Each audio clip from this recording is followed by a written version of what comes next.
Rolak 9 di Mojokerto, sebuah bendungan besar peninggalan Belanda. Sekilas tampak indah. Airnya mengalir deras, pohon-pohon rindang berjajar di pinggir, dan suara gemericik air seakan menenangkan. Tapi di balik ketenangan itu, masyarakat sekitar percaya ada sesuatu yang tidak bisa dijelaskan dengan logika.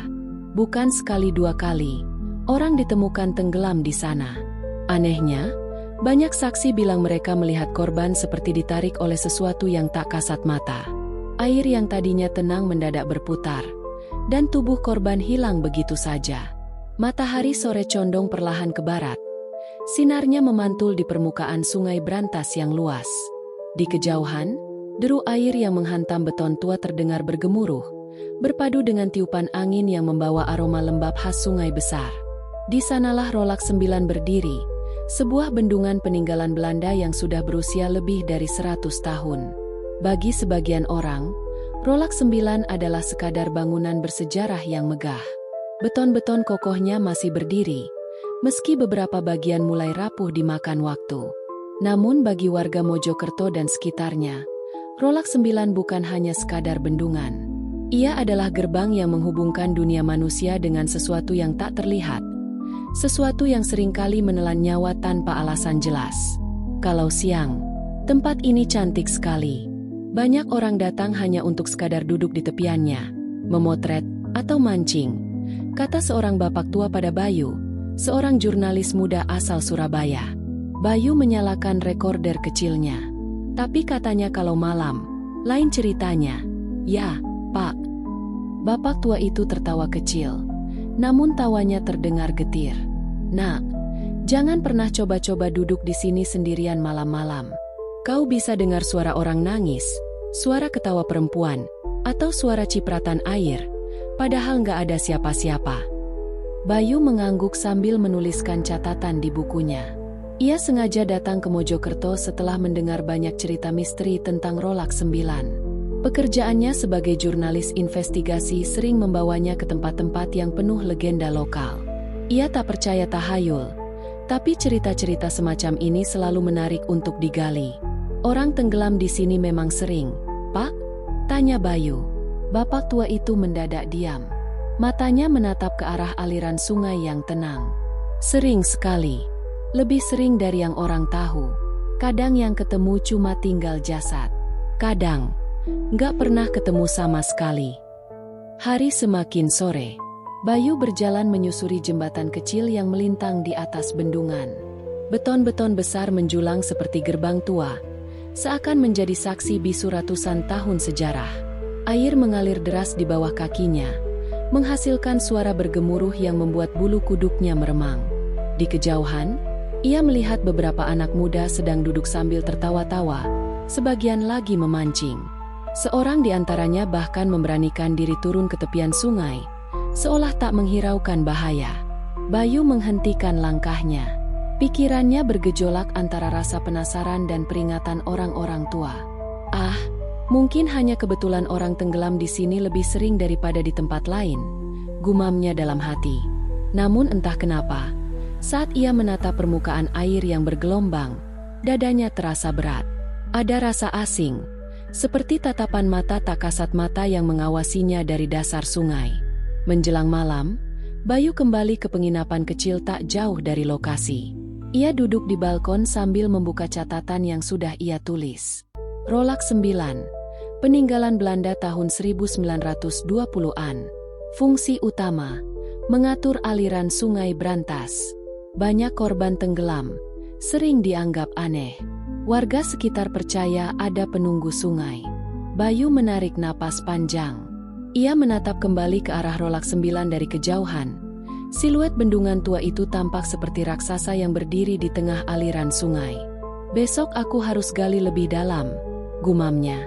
Namun malam itu, sesuatu terjadi.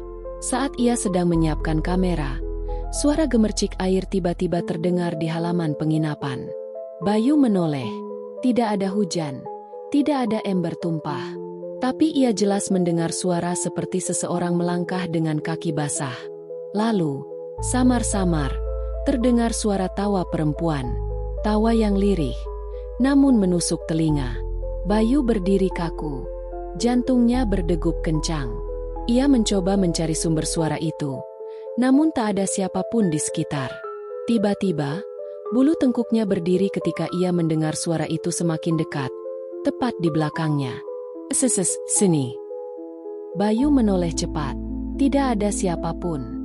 Hanya bayangan pohon bergoyang diterpa angin malam. Ia menelan ludah, mencoba mengabaikannya, lalu buru-buru masuk ke kamar. Namun sebelum pintu tertutup rapat, ia sempat melihat sesuatu di kaca jendela. Bayangan perempuan berambut panjang, berdiri di pinggir rolak 9, menatap lurus ke arahnya. Bayu menutup pintu dengan tergesa. Tubuhnya gemetar. Malam pertama di Mojokerto ternyata sudah memberinya tanda. Rolak 9 bukan tempat biasa.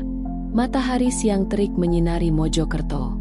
Bayu berdiri di depan sebuah rumah sederhana di Desa Lengkong, tak jauh dari rolak 9. Rumah bercat putih itu tampak muram, seolah menyimpan duka yang belum lama pergi. Ia mengetuk pelan pintu kayu yang sudah mulai pudar. Seorang perempuan paruh baya muncul, mengenakan kerudung lusuh. Matanya sembab, wajahnya tampak lelah. "Permisi, Bu.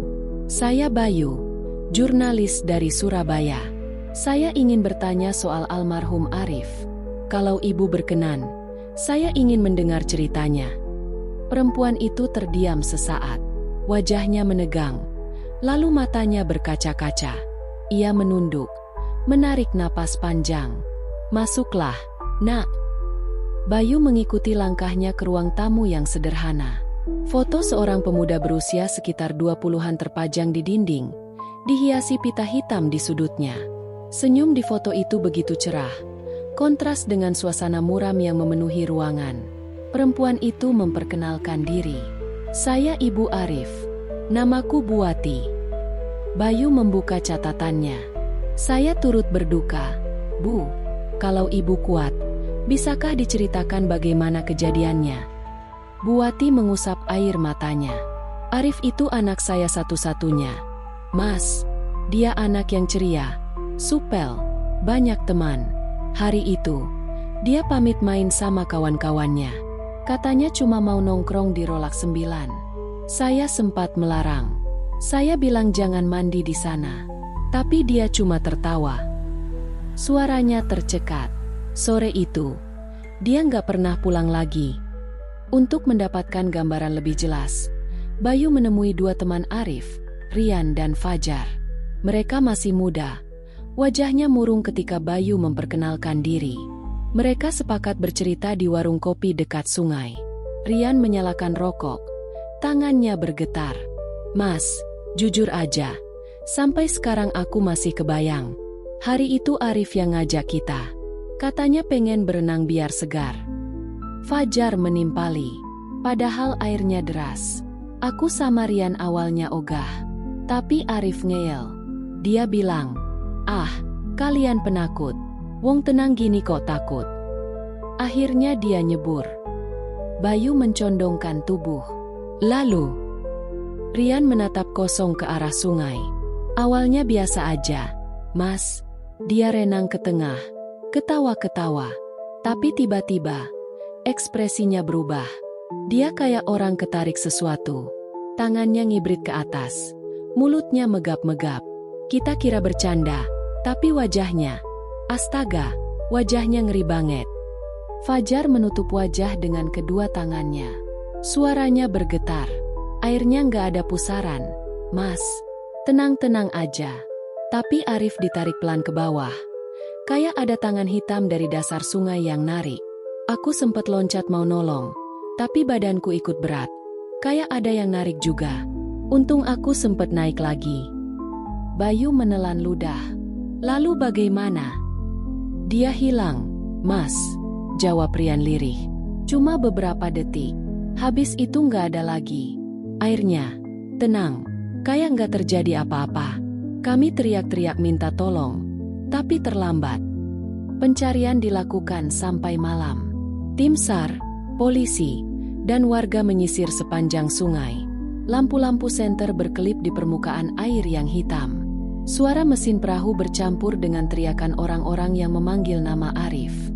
Namun jasad Arif baru ditemukan keesokan harinya. Ia terdampar di tepian, sekitar 1 kilometer dari lokasi ia tenggelam. Bayu mendapatkan detail dari salah satu anggota tim pencari, Pak Seno. Tubuhnya masih utuh, tapi wajahnya menyeramkan. Matanya terbuka lebar, bibirnya membiru, dan ada bekas cakaran di lengannya. Seolah dia berusaha melepaskan diri dari sesuatu. Pak Seno menatap tajam pada Bayu. Saya sudah puluhan tahun ikut evakuasi korban di sungai ini. Tapi Rolex 9 itu beda. Mas, airnya tenang, tapi nyawanya sering minta korban. Malam itu, Bayu kembali ke rumah Buati untuk menanyakan hal lain. Buati terdiam lama, lalu dengan suara lirih ia berkata, seminggu sebelum meninggal, Arif pernah cerita mimpi. Dia bilang ada perempuan cantik berambut panjang datang menghampirinya di tepi sungai. Perempuan itu tersenyum, lalu bilang, ayo ikut aku, di bawah lebih indah. Air mata Buati menetes. Saya kira cuma bunga tidur. Ternyata, mimpi itu jadi pertanda. Bayu merasakan bulu kuduknya meremang. Di luar, suara sungai berantas bergemuruh, seolah menertawakan mereka. Di hatinya, Bayu mulai sadar, Rolex 9 bukan sekadar tempat orang tenggelam. Ada sesuatu yang haus di balik aliran air itu. Sesuatu yang sudah lama mengintai dan memilih korbannya. Udara malam di Rolex 9 terasa jauh lebih dingin dari biasanya. Angin yang bertiup membawa bau amis sungai bercampur lumpur. Di tepian, puluhan orang berkumpul dengan wajah tegang. Beberapa membawa obor. Sebagian lagi menyalakan senter dari ponsel. Bayu ikut menyaksikan suasana itu. Dari kejauhan, ia bisa melihat perahu karet milik tim SAR menyusuri sungai dengan lampu sorot menembus kegelapan. Nama korban siapa? Tanya seorang warga pada Rian dan Fajar. Arif. Jawab Rian dengan suara parau. Dia teman kami. Orang-orang hanya menghela napas panjang. Di daerah itu, nama korban tenggelam di Rolex 9 bukan hal baru. Hampir setiap tahun ada saja yang hilang. Tapi tetap saja, setiap kejadian selalu meninggalkan luka. Sekitar pukul 11 malam, seorang warga yang ikut menyisir berteriak, "Cepat, ada yang muncul di sana." Semua mata tertuju pada permukaan air. Bayangan hitam terlihat melayang-layang. Namun saat perahu mendekat, bayangan itu menghilang begitu saja, seakan ditelan arus. Bukan orang, Mas, kayak bayangan, ujar salah satu petugas dengan wajah pucat. Di tepi sungai, seorang ibu-ibu berbisik pada tetangganya. Itu pasti penunggunya nunjukin diri. Bayu yang mendengar bisikan itu mendekat. Penunggunya. Ibu-ibu itu mengangguk cepat. Iya, Mas, Rolex 9 ada yang jagain. Katanya sosok perempuan. Kalau sudah kelihatan bayangannya, artinya nyawa yang hilang sudah jadi miliknya. Bayu menelan ludah. Kata-kata itu terngiang-ngiang di kepalanya, berpadu dengan gemuruh sungai yang terdengar seperti suara raksasa lapar. Menjelang dini hari, pencarian tetap dilanjutkan. Beberapa warga menaruh sesajen, bunga 7 rupa, rokok, dan segelas kopi hitam di tepi sungai. Seorang kakek tua membakar kemenyan sambil membaca doa lirih. Fajar yang duduk tak jauh dari Bayu tiba-tiba menangis terseduh. Mas, aku masih lihat wajah Arif. Dia sempat melambaikan tangan, matanya minta tolong. Tapi kenapa aku nggak bisa nolong? Kenapa badanku berat kayak ditahan? Bayu menepuk bahunya. Kamu sudah berusaha, Jar. Bukan salahmu. Namun Fajar menggeleng. Bukan cuma ditarik. Aku dengar suara, Mas. Suara perempuan. Dia bisik di telingaku. Jangan ikut campur, dia milikku. Bayu terdiam. Bulu kuduknya berdiri. Sekitar jam 3 pagi, perahu tim SAR kembali ke daratan. Belum ada hasil. Wajah para petugas tampak kelelahan, sebagian pucat. Airnya aneh, Mas, kata salah seorang petugas pada Bayu. Kami sudah sisir pakai jaring, pakai alat, tapi rasanya kayak ada yang ngumpetin jasadnya. Arusnya nggak normal, kadang tenang, tiba-tiba berputar. Seakan ada yang main-main sama kita. Malam itu pencarian dihentikan sementara. Suasana tepi sungai hening. Hanya suara jangkrik dan aliran air yang terdengar. Namun di tengah keheningan itu, Bayu merasa ada sesuatu yang menatap dari kejauhan, dari permukaan air yang hitam pekat. Sejenak, ia seperti melihat sepasang mata menyala samar di tengah sungai. Keesokan paginya, jasad Arif akhirnya ditemukan. Tubuhnya terapung tak jauh dari jembatan kecil. Warga segera berkerumun. Sebagian menjerit histeris. Jasad itu diangkat dengan hati-hati. Tubuh Arif pucat membiru. Matanya terbuka lebar. Dan di lengannya tampak bekas goresan panjang. Buati, ibunya, meraung histeris hingga pingsan. Rian dan Fajar menangis tak kuasa berdiri. Namun yang membuat Bayu semakin merinding adalah posisi jari Arif. Tangan kanannya terkepal, seolah menggenggam sesuatu. Saat dibuka, terlihat beberapa helai rambut panjang, hitam, dan basah. Semua orang terdiam. "Rambut siapa ini?" tanya seorang warga dengan suara bergetar. Tidak ada yang menjawab. Hanya angin yang berhembus pelan, membawa aroma amis sungai bercampur anyir kematian. Bayu menutup catatannya dengan tangan gemetar. Ia sadar, kisah Arif bukanlah kasus tenggelam biasa. Ada sesuatu yang mengintai dari dasar Rolak 9. Sesuatu yang bisa menjulurkan tangannya kapan saja untuk mengambil korban berikutnya. Hari itu, langit Mojokerto mendung.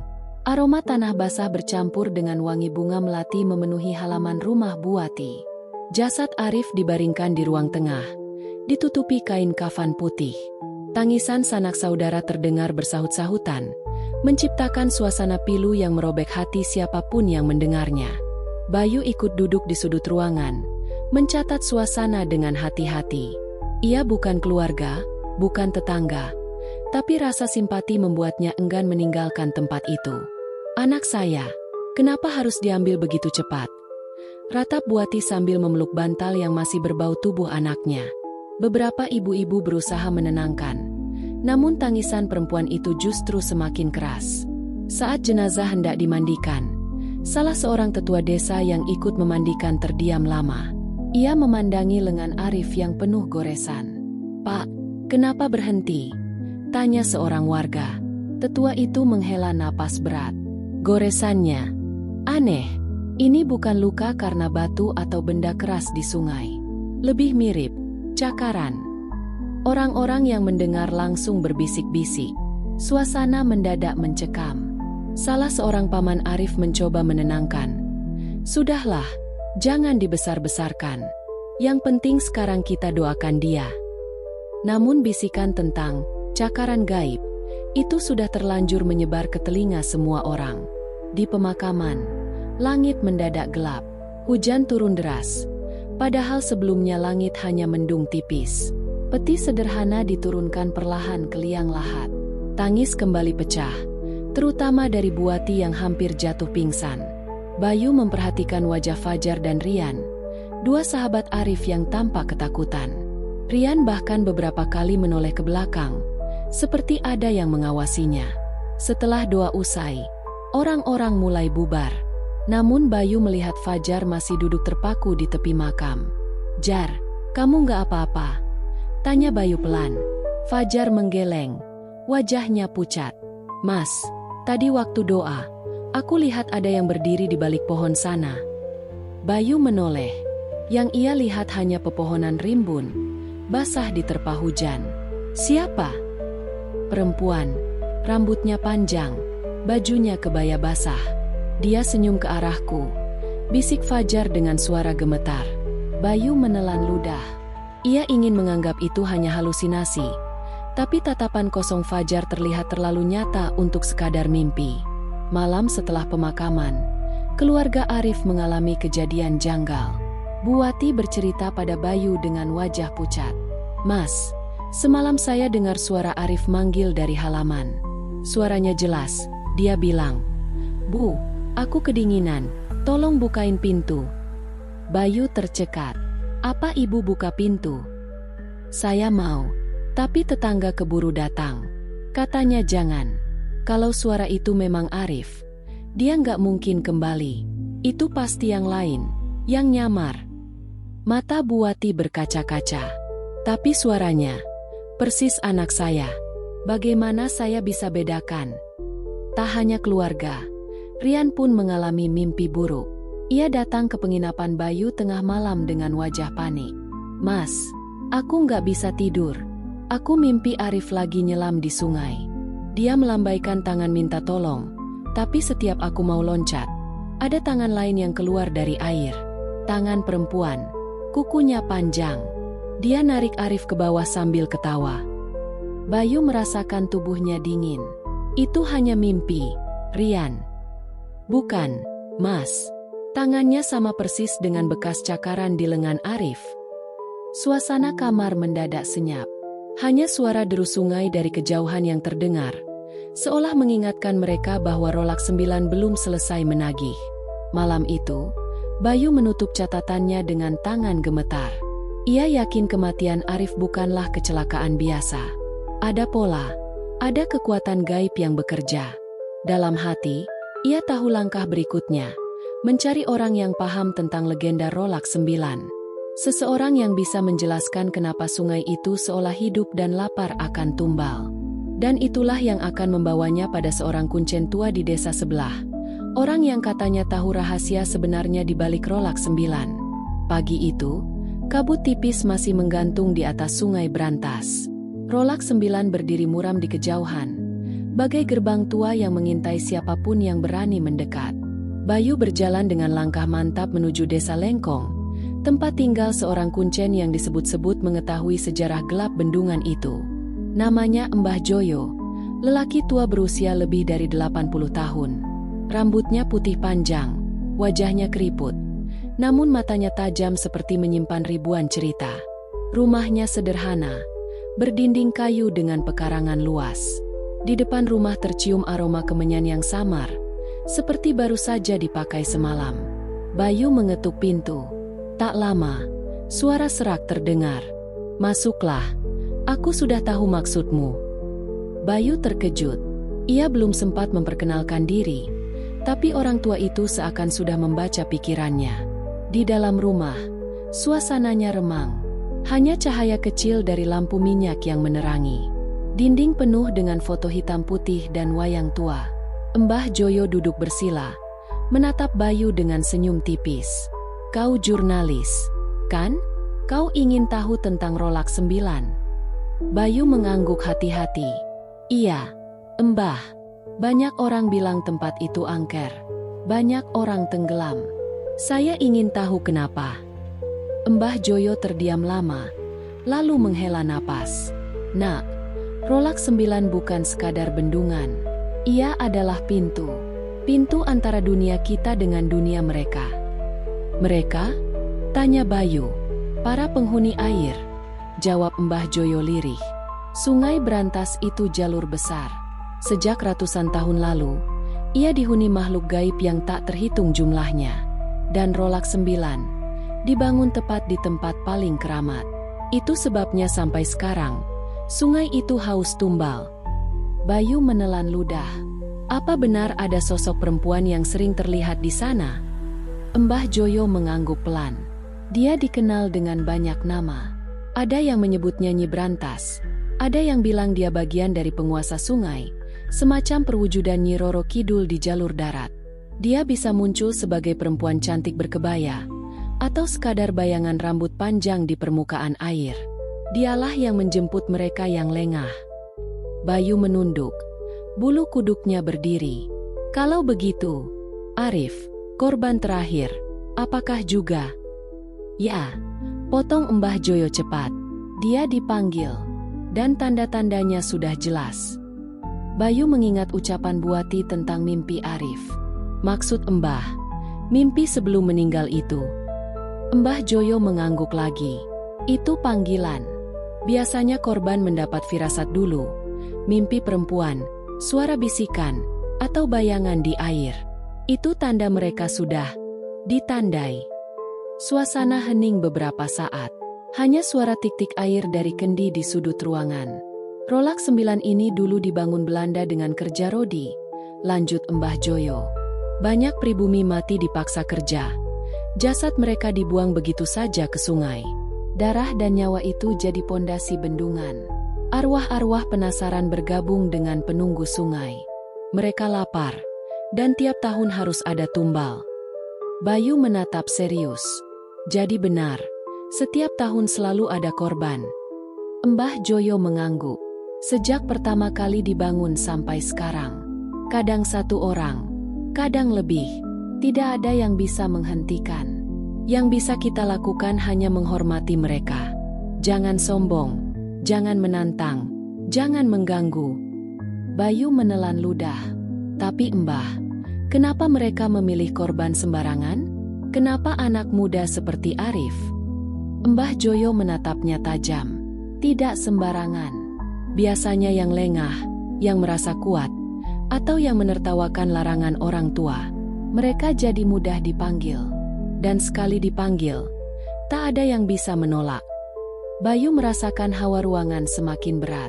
Ia ingin bertanya lagi, namun tiba-tiba Mbah Joyo menutup matanya. Bibirnya bergetar, seolah membaca doa. Tiba-tiba, angin berhembus kencang dari jendela, padahal cuaca di luar tampak cerah. Lampu minyak bergoyang hebat, hampir padam. Bayu terkejut. Mbah, apa yang terjadi? Mbah Joyo membuka mata perlahan. Dia tahu kita sedang membicarakannya. Bayu pulang dengan hati berdebar. Di jalan setapak menuju penginapan, ia masih bisa mendengar suara Mbah Joyo bergema di kepalanya. Rolak 9 bukan hanya bendungan. Ia adalah mulut.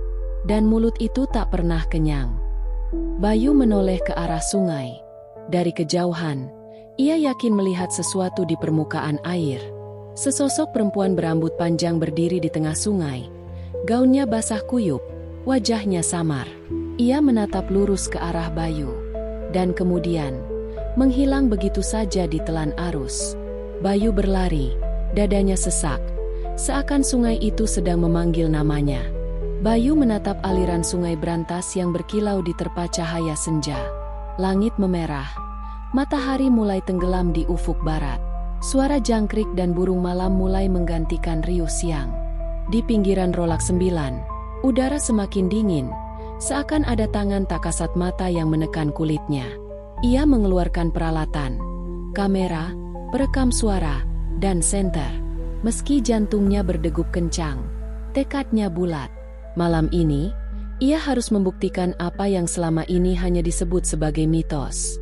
Kalau memang benar ada sesuatu, aku harus melihatnya sendiri. Gumamnya, mencoba menenangkan diri.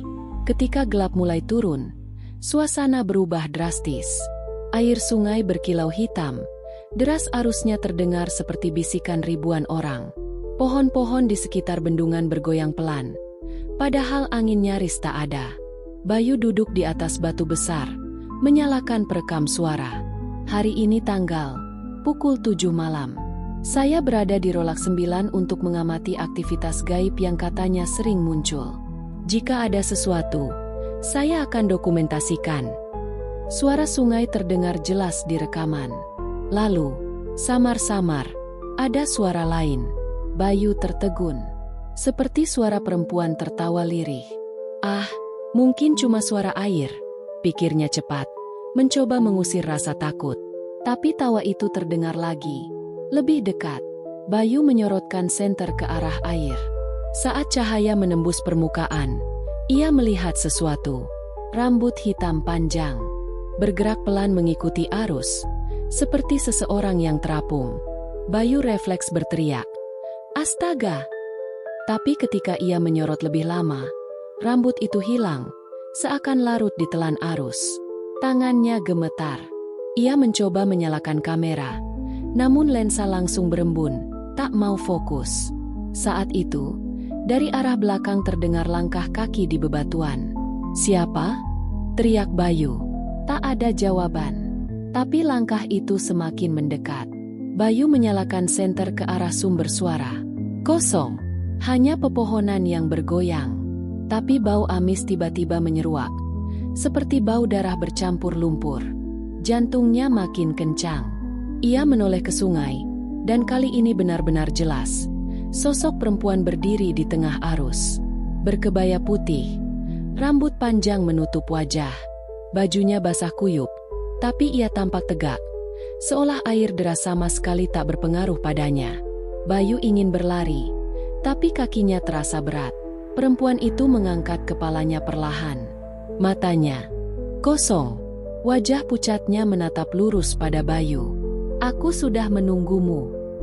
Suara itu tak keluar dari mulut, tapi menggema langsung di kepalanya. Bayu menjerit, terjatuh. Senter terlempar ke tanah. Dalam kegelapan, suara-suara mulai berdatangan. Ada yang seperti anak kecil menangis.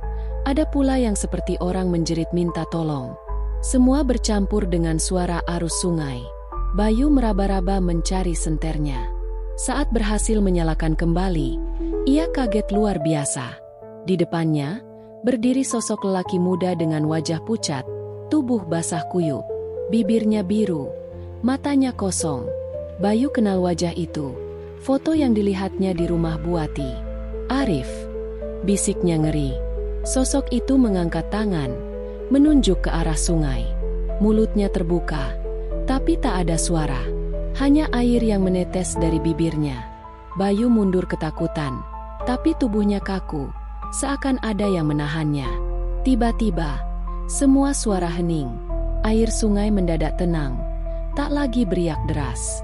Dari kejauhan, terdengar gamelan halus, mengalun pelan. Dan di atas permukaan air, tampak kerumunan bayangan.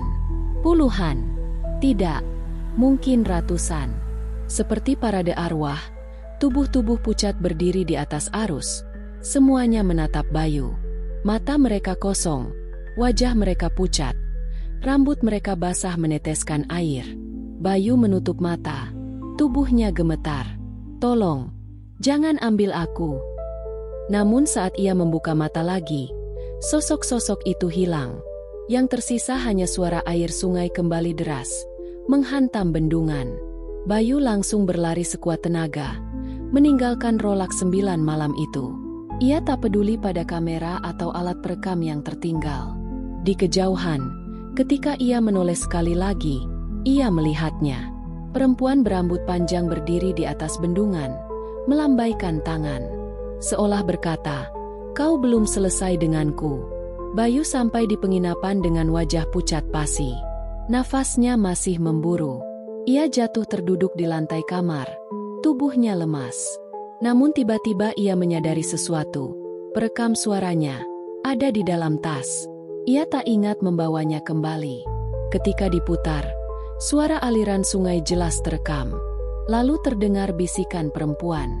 "Bayu, giliranmu sebentar lagi."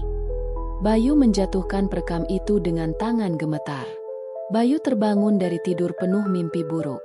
Wajahnya masih pucat. Tubuhnya seperti kehabisan tenaga. Di meja, perekam suara tergeletak, seolah sengaja menunggu untuk diputar kembali. Bayu tak berani menyentuhnya. Ia menatap cermin kamar penginapan. Ada lingkar hitam di bawah matanya, dan entah kenapa wajahnya terlihat lebih pucat dari biasanya. Saat ia membasuh muka, matanya menangkap bayangan lain di cermin.